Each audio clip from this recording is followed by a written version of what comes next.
Well, welcome back. We are tackling the topic of infertility today. Our next guest, Amy Klein, knows firsthand the physical and emotional challenges of getting pregnant, so she decided to share with others the tools that got her through infertility. She is the author of the new book, The Trying Game, and she joins us now with her story. Amy, welcome to Houston Life. Thanks so much for your time.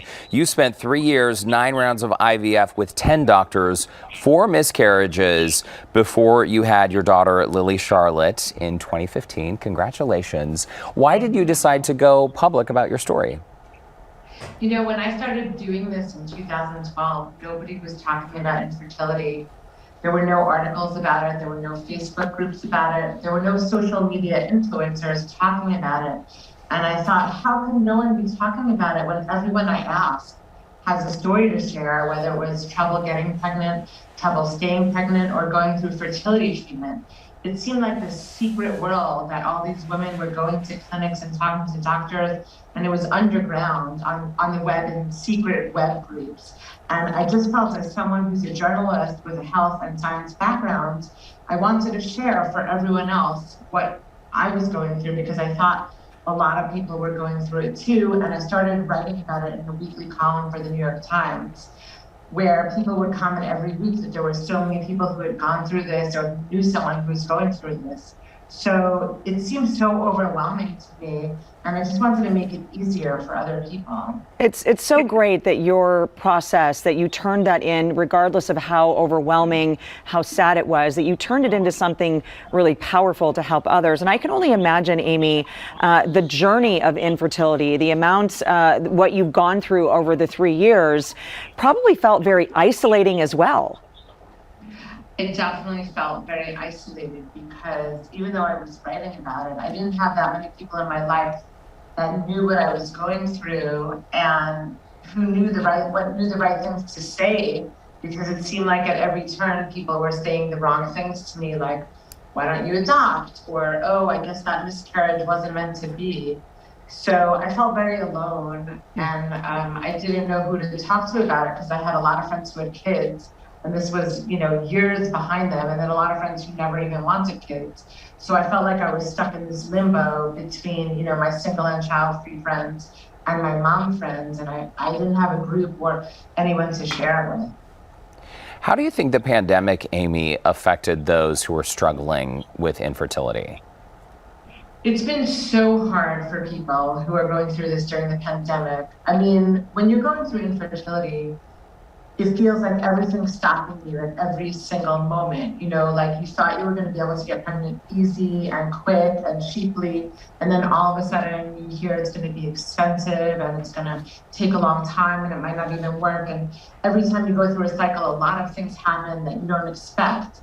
And then to have a pandemic on top of that, that really feels like the universe or the powers that be are getting in your way. I think, you know, from a lot of people that I spoke to, what's been really hard for them is, you know, in the first few months, they had to put their treatments on hold, and then they were stuck on social media watching parents who are also struggling, but a lot of the parents are complaining about their kids and complaining, you know, being stuck at home. And someone said to me, I wish I were stuck at home right now with a baby or two. I would be so happy. So, you know, no one had anywhere to go, but can you imagine if someone, you know, wanted more children, didn't have any, and just had to watch all these parents complaining about their children? It was so difficult. And the book also includes exclusive quotes from very famous people: Anne Hathaway, Lucy Liu, Angela Bassett, Michelle Obama, Chrissy Teigen, Mark Zuckerberg. What were you looking for from these people to get in for the book? I think it's just so important to see that so many people have struggled. And, you know, I have so many celebrities that didn't even make it into the book, because it's amazing to see in the last 10 years, maybe since I started trying, how many people have come forward with their struggles. When Michelle Obama wrote her book, she talked about struggles that she had been through, you know, almost 2 decades ago, or, you know, in the last 10 years. She didn't talk about it at the time. So it's nice that celebrities are coming forward with their struggles, because a lot of times, you know, you're looking at these magazine covers and you see this baby bump or that baby bump, and you think they have it so easy, and you think, that, why can't this happen to me? So when these celebrities say, you know, I suffered a miscarriage, you know, Mark Zuckerberg suffered 3 miscarriages, Michelle Obama had trouble communicating with her husband, the future president, about IVF, then you feel a lot less alone.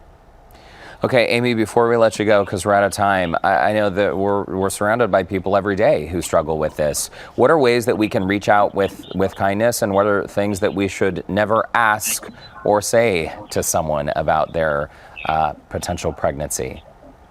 You know, never ask anyone if they're pregnant, because they'll tell you when they're pregnant, and they'll tell you if their IVF worked. I think what you should do is, if you know someone is struggling, just say, I'm here for you, and tell me what you need. Because people are very different. Some people want you to call them every time they have a cycle, or check in with them over every little test that they have, and other people just want to say, I'll share with you when I'm ready. But I think for anyone who's struggling with anything, whether it's infertility or going through the pandemic, if you just ask them what they need, they're going to tell you. Amy Klein, author of The Trying Game, we appreciate your time today and also opening the door and having a platform for this infertility conversation. Thanks so much. Thank you. Well, The Trying Game is available now on Amazon. If you wish to connect with Amy, we have a link on our website, HoustonLife.tv, a very powerful read. Certainly, and a powerful story. Now let's check in with Lauren Kelly.